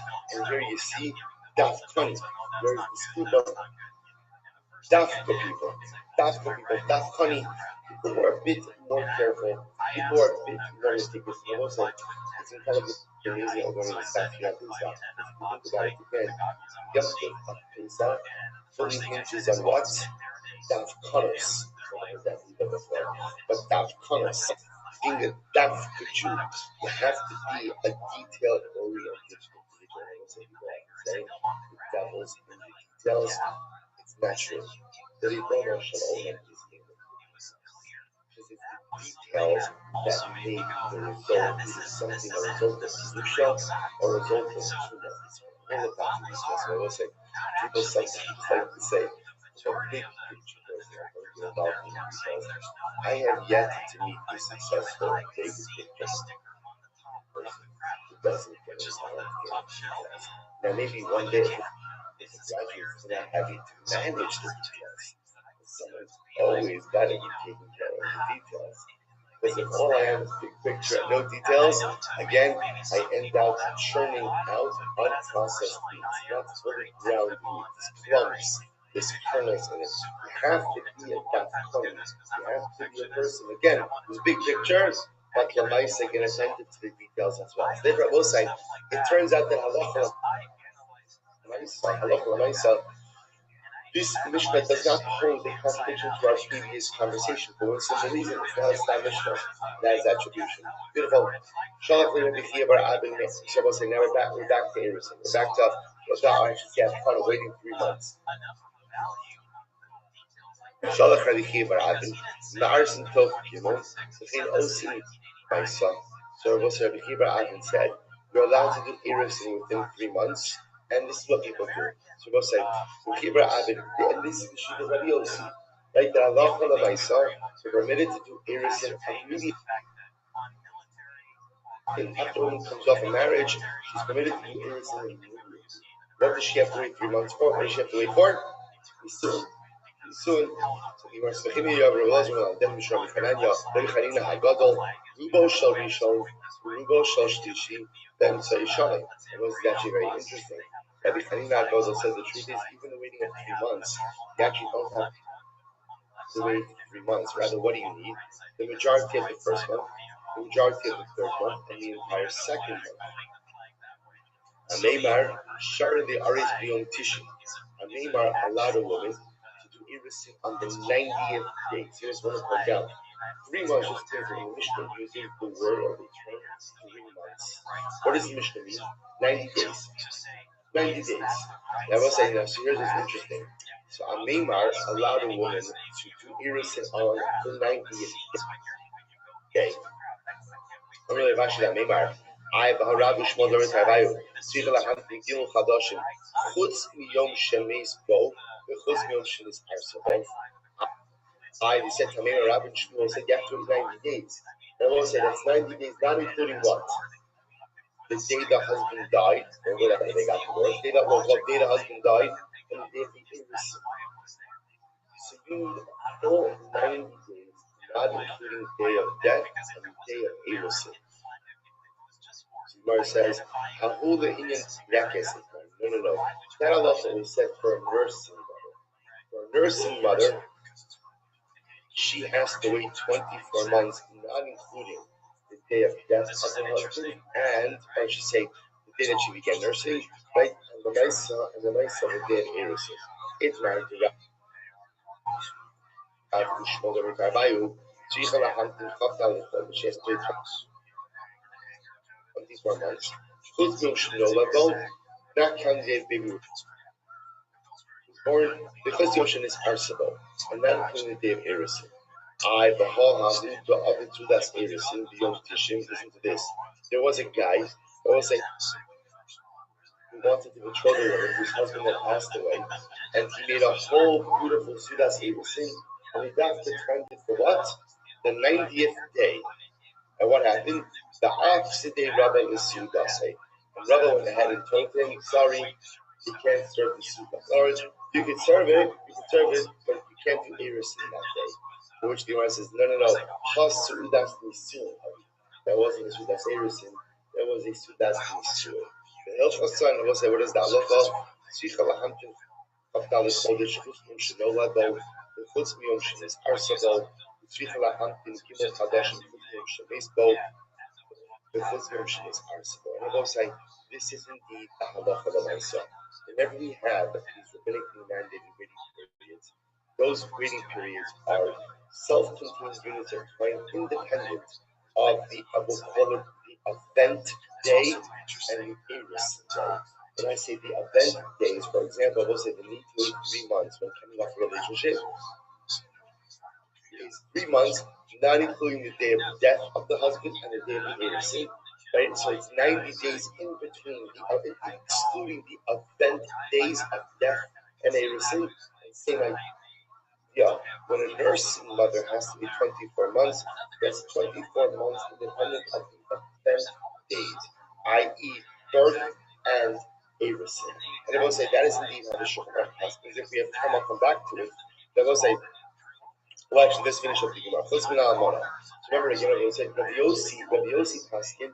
And Allah might say, under normal circumstances, when a woman comes off a marriage, Irisin is permitted immediately. Irisin is permitted immediately. With one exception, which is what? The Almana. And why can't the Almana do Irisin immediately? Why not? Avelos, she's in mourning. Says the Gemara, I'm going to fist the Kabachomra. Rav Chizda said he's arguing Rabbi Yossi. I think it's Kabachomra that even an Almana should be permitted to go and do Irisin. Well, it's Kabachomra. Listen to this. Listen to this. In a place where you can't do laundry, right? You are permitted to do Irisin. That's what the house is of Tisha B'Av, right? Makom shemutar l'chades, or the shemutar l'yaris. So if you're allowed to do laundry, you can certainly get married. Right? And in a place where you're not allowed to do laundry, you get married. Certainly in a place where it's much to do laundry, you certainly can get married. Somebody, what are you talking about? This time, here he goes. Shabbos Shechal Tisha B'Av B'Sofa. I will say the week that Tisha B'Av falls out of. So this is the week of Tisha B'Av. What's the halacha? As for the chabis, you're not permitted to go ahead and get a haircut or to launder your clothing. If the Hamishi mutter mipnei kavod Hashem, so those say Tisha B'Av falls out on Friday, which again in our calendar came out. But if Tisha B'Av falls out on a Friday, Thursday, you are allowed to go ahead and launder and take a haircut with covered Shabbos. Tanya, Kodim Azman Hazeh, Ha'amimat in this case, I will say we learned in the Brisa before this time. I will say we're assuming right now that before this time means the week of Tisha B'Av. Before this time, Ha'am Mimatin B'Iskayim, people diminished their business dealings. Milisa Milite, Milibnos V'Lutoa, they diminished building activities, planting activities. Uma Arsin, but you can still do Irisin. Avalok Konsim, but you can't do Nisun, you can't get married. They ain't Osin Sudas Irisin, and also even though we allow you to go ahead and do Sudas Irisin, do Irisin, you can't have a celebration. So the Bible says, what do you see from here? Sounds like what the Bryce is saying is that on the week of Tisha B'Av, even though you're not allowed to launder your clothing, you are allowed, and let's say get a haircut, you are allowed to do irisin. The week of Tisha B'Av, the only restriction is you can't do special irisin. So it's like Kal Chomer. It says, in the week of Tisha B'Av, you're not allowed to launder your clothing, you're allowed to do irisin. Allah has come of a kama when a woman becomes a widow, is she permitted to go ahead after she was under her clothing? The answer is yes. So she should be permitted to go ahead and do irisin as well. To which the Gemara says, no. Kikanya told them to call them. We'll say when he said that you're allowed to go ahead and do irisin, that was talking about kodem to kodem, not the week of Tisha B'Av, but what? The week before the week of Tisha B'Av. The week before the week of Tisha B'Av, Rashi says, Kodem Azman Hazek. I'm sorry. Kodem to Kodem, last Rashi on that. Kodem to Kodem. Kodem Shabbos Shechal Tisha B'Av Socha. The Hasamut to the Chabes. About Tocha Shabbos Kshim Trace the Chabes. Kach Asar the Aris. I'm sorry. We see the church. So it's the week. It's not talking about the week of Tisha B'Av, but rather ultimately again the week before. To which the Gemara says, Kodem to Kodem. Amrava, the Kodem, Nami Kavachomer. So like Kavachomer, Umabamakon Shashalis, in a situation you are permitted to go ahead and do business, you are still permitted to go ahead and do irisin, Makum Shemutra Lisa Litain. Therefore, I will say ultimately again, we are permitted to do business. Like for example, we can Shloshim, after the person experiences a loss. Ain't no dish Shemutra Aris, certainly irisin should be permitted. So, came with Rabbi Yossi. Omer Kol Anoshim Yisarsu, Elaima Kol Anoshim Yinasu. I will say, could very well be the Gemara's Rabbi now suggests. Rabbi Yossi ultimately again was not saying we could do irisin. Rabbi Yossi was actually permitted to go ahead and allow women to do Yisurim, 100 days, the less they would Rabbi Yossi will have to. So I will say, how could Rabbi Yossi worse than that? The Gemara is changing it. The Gemara is suggesting that Rabbi Yossi said in the Mishnah that you're permitted to get married immediately after the one marriage ends. We thought Rabbi Yossi was referring to irisin, but in fact, it was an incredible Kiddush. He's referring to Yisurim. The less they would Rabbi Yossi will have to. Doesn't require a din of haskala, waiting for 3 months before getting married, which the Gemara says less likely. I will say it's possible, but although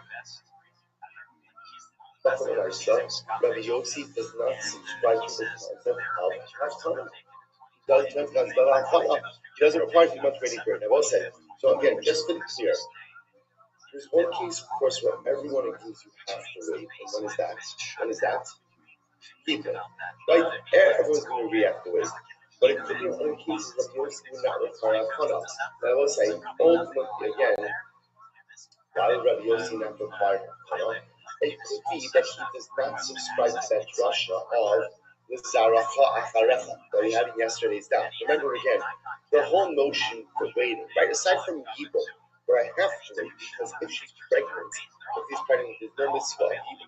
But now there's no mitzvah. But Allah calls to be not zera, right? For them, for the Israel is hot, for the Arias.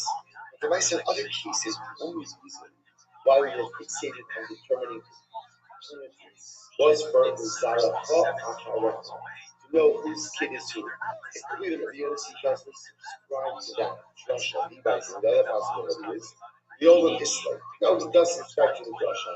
The Imam, Rabbi Yossi Omer, told Arusos Rushos Masu. Oh, Yossi is referring to a very specific use. When does Rabbi Yossi allow women to engage in this sin immediately? When what? When she was divorced or widowed from Erison. Erison. Because I will say in Erison, when the couple is not living together, if they're not living together, then what? Then Allah said there's no concern that she may be pregnant from another man. That's the case of the Emirates. If that's the case, also isn't that the same sheet that you have done in the Mishnah? Then I will Surah the Aris. And so here's the difference. The difference would be ultimately again, a woman who is coming up of soon, can she do Irisin? That the Yudah sovereign is Surah the Aris the Aris, and the Yudah holds that a woman ultimately is coming up soon is permitted to do Irisin. That the Yossi sovereign is Surah Asura the Aris. Yossi holds that a woman coming up of Nisuin is still prohibited to do Irisin. So Rabbi Yossi is Surah Asura the Aris. Rabbi Yossi holds that in Nisuah is not permitted to do Irisin. But as we learned, Rabbi Yossi and then calling Hashem is Arzu Chotzu Ha'almana. Rabbi Yossi says that Allah for us to all women are permitted to do Irisin except for an Almana because of Rabbi. Listen, now you go. The Kama Ito Shabbat. Go say how long does Rabbi this last? Shloshim Yom. Ultimately 30 days. The Kuman goes in Nasu Ad Shulam Gimel Chadash. Again, Allah for myself, Rabbi Yossi is only allowing Irisin. But Allah for myself soon cannot happen for 3 months in order to be able to have Haskana.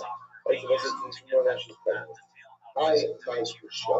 Even if I was Rabbi Yossi or Rabbi Hashem is Arsu, Rialena Mugasnisi. Kimna Ba'arusas Rushos Yasu. So I say, ultimately, even what's the kasha? What's the kasha? Ultimately, again, if you have the verse that Rabbi Yossi says that all women are permitted to do Irisin, again, we can see how we spread over my Mishnah, and the way we set up our Mishnah, that Rabbi Yossi is referring to Arusos Rushos.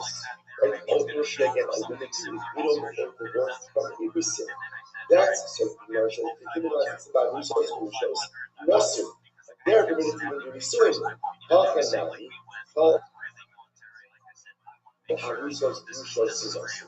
So to me, we feel here that Allah for myself, any Arusos Rushos are permitted to go ahead and do Nisuin.